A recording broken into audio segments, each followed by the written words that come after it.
Okay, and I'm recording now, so I'm just going to test the timing. Right, I'll just get started. First of all, I want to comment on the audits. Are you sitting comfortably, Manny? You comfortable? You comfortable? Yeah, Okay, I'll just get started then. Right, okay, and I'll do the whole test. Can everyone hear me? Thumbs up, thumbs down. Okay, you can hear me, wonderful. All right, so firstly, I want to comment on the odyssey of someone like me doing a lecture. I think it's very funny that someone as nutty as me has been asked to talk about something at least academic. I find that hilarious. And it's all thanks to Didier and Ethan who have decided to put me on here. So thanks to them and everyone that's running this thing. I would like to talk about language as not in a new sort of way, in a way that isn't really spoken about in either the normal classes or the philosophical classes. Hence the title, Language is Not Our Tool. I'll turn that off. Because we really do believe in our, inside of us that language is a sort of thing that we use to communicate ideas as an instrument, something that we use to help us, to aid us in life as autonomous agents. And I'm going to try and argue that it's completely the opposite case. So in this lecture, in this mini lecture, I'll try not to run too out of time. I'm going to try and get from describing what a lecture is to spiritual revolution, and I'm going to try and do it very gradually, so you won't even notice I'm doing it. Because a lecture's a tool, right? It's something that for example, I'm doing it now. I'm using the lecture format as a tool in which to help others sort of understand certain things. Like a bit like a hammer, right? I want to I want to hammer a nail, so I use a hammer to hammer the nail in.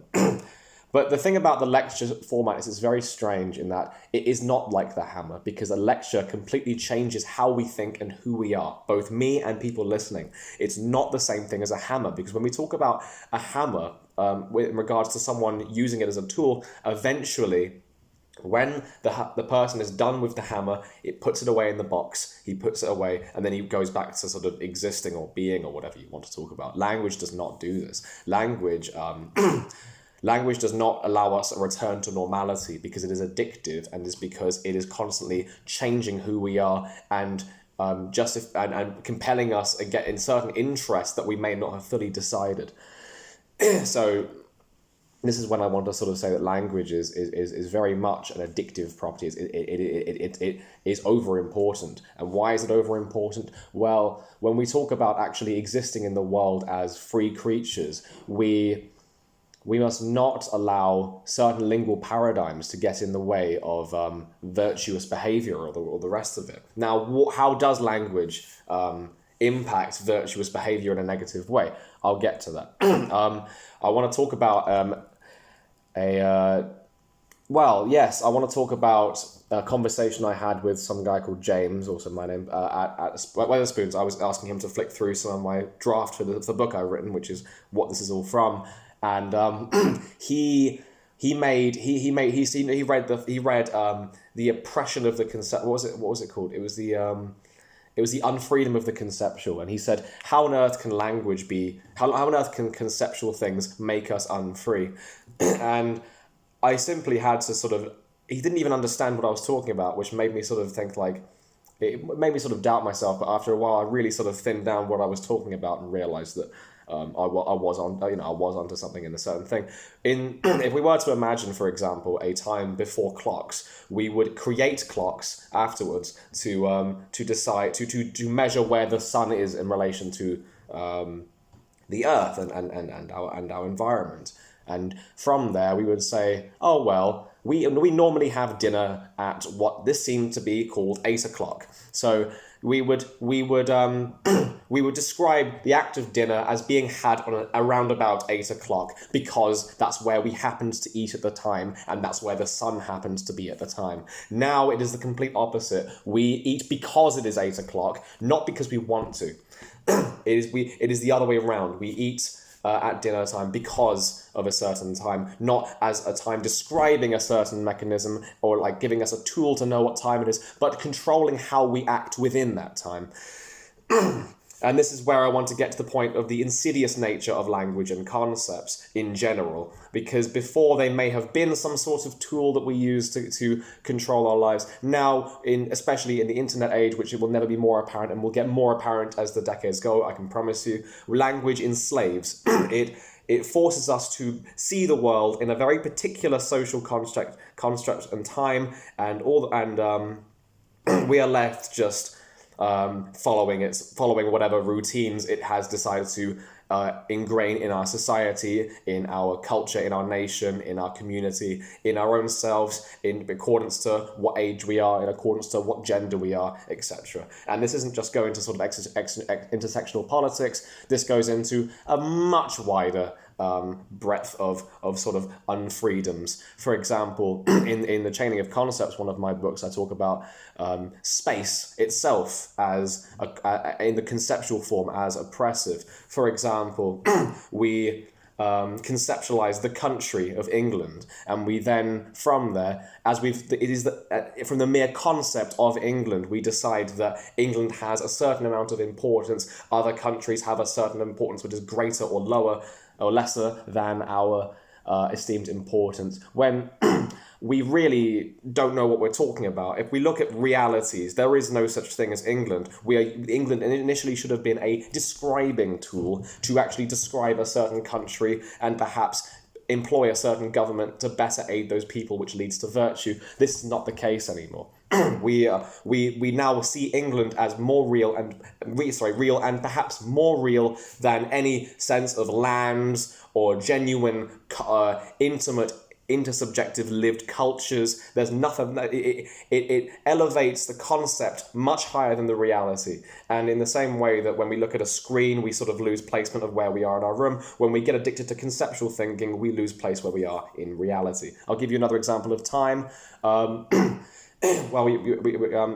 when we try and conceptualize history, we will always conceptualize it from our standpoint, which means we'll always pity the history that came before more and more, having no understanding of their intersubjective realities, of their actual lives. And so we look to the future with sort of a hopeful despair, hoping that we'll get somewhere, hoping that the future will bring us something better, and that we're undeniably going under some form of progress. This is a very strange notion when we think about how every intersubjective life is completely different, and there's no quantitative way to compare them whatsoever.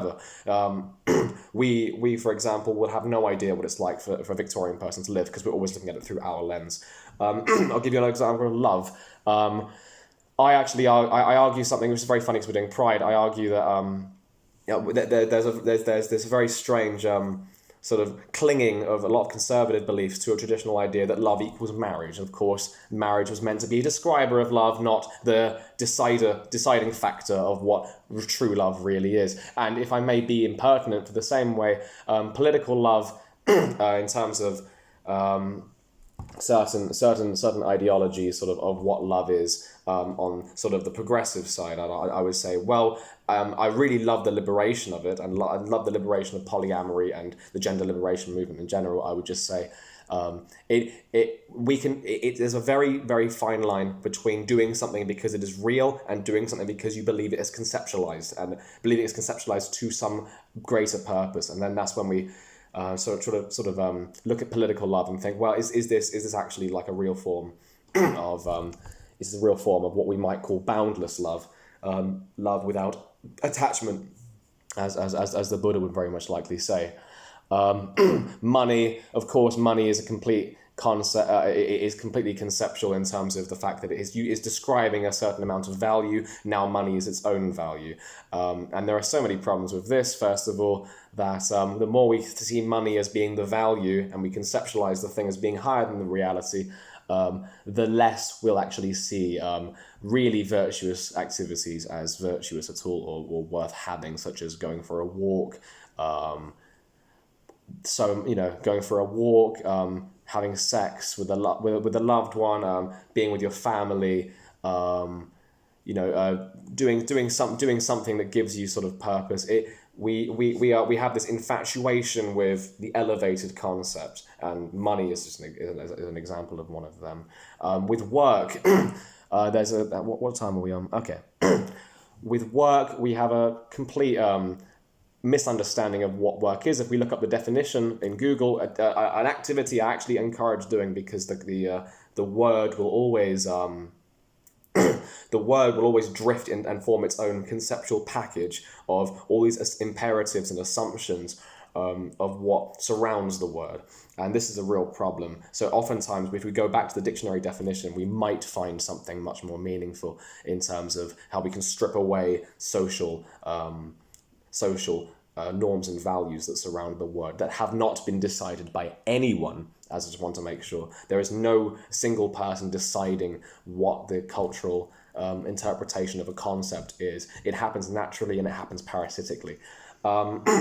With work in the Google definition is actually just the term to mean putting concentrated energy in to get a purpose. Of course, work is nothing like this now. And when we speak of the value of something like, oh, you should get some work, you should get some job, how dangerous and misunderstood such a sentence is when we think of work in almost all cases in the modern life being formal work, capital work, wage work, underpaid work, agreeable work, hierarchical work, capitalistic work, commodity work, advantageous work that accommodates the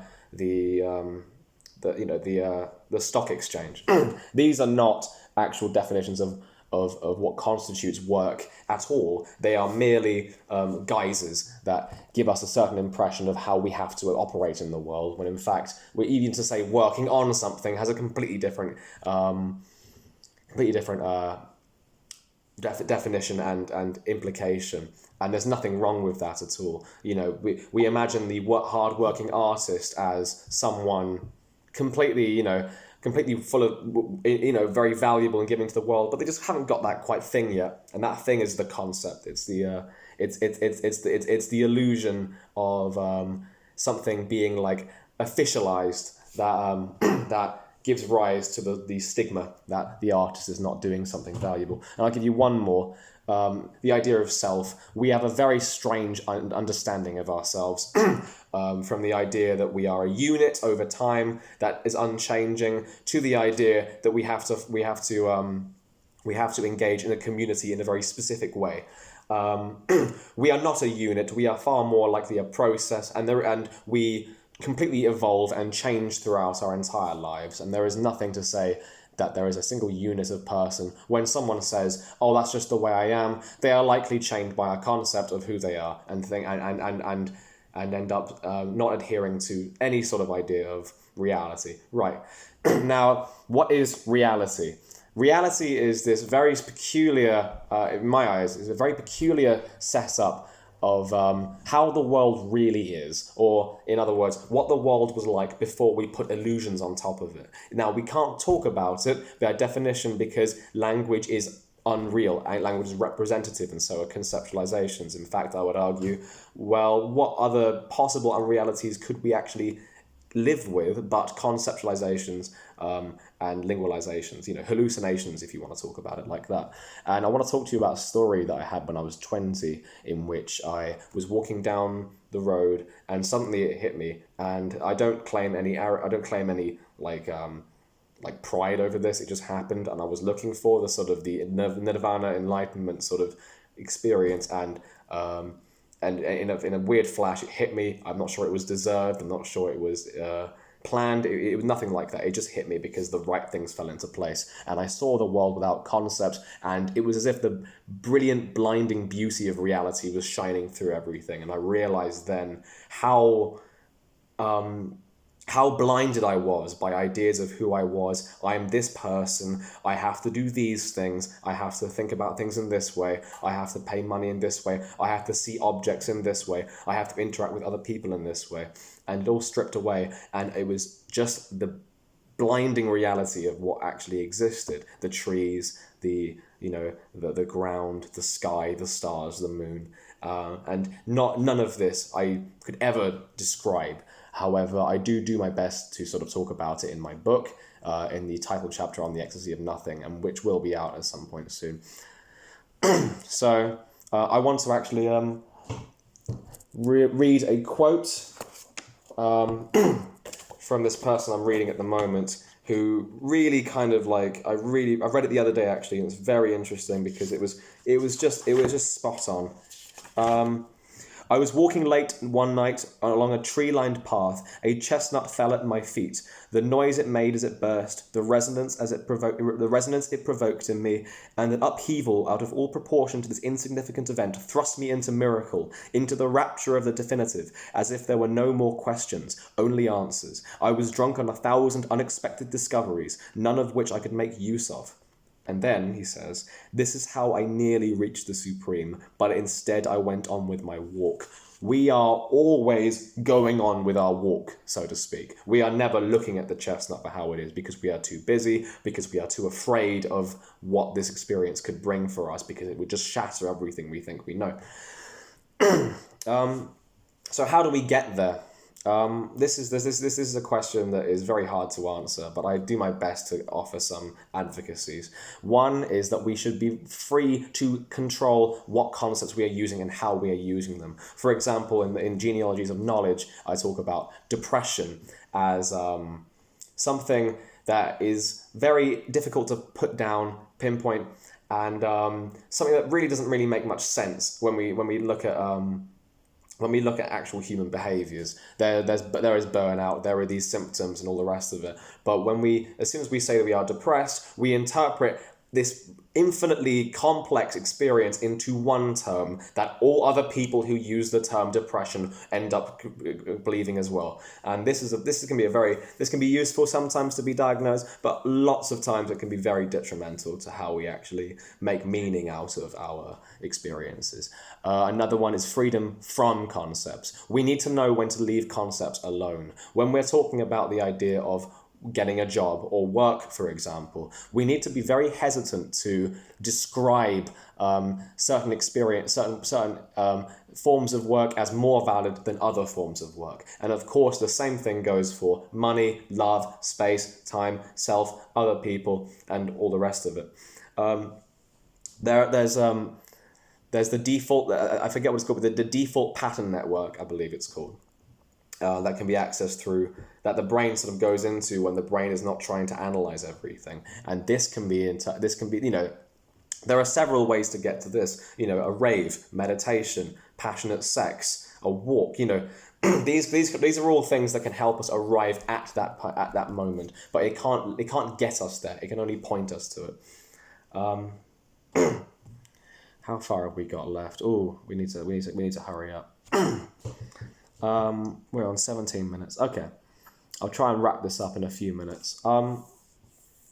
What's important is that we must do things not based on tradition or what, roughly speaking, or what is conceptualized to us, or how our lingual and conceptual structures are patterned in our brains, but do things based on virtue and what is actually good for ourselves and other people. And most of these goods are indescribable. The idea, the love you feel for someone is rarely something that you can say, oh yeah, that's love. It's usually a very peculiar feeling that it overwhelms us. We don't expect anything, we don't want anything, we just feel it and we don't know what to do about it. That can be, that can be a great example of non-possessive love. Yeah, and so let me just wrap things up. Language is not our tool. It is in large part an oppressor of ways we can actually live freely. Language has been very important to aid us, but it is no longer something that is helpful to us, and it is now an addictive action. And the revolution does not take place with the abolishing of the present government, but through how we as a people actively engage with the world and open up new possibilities to spirituality. So, thank you. Any questions?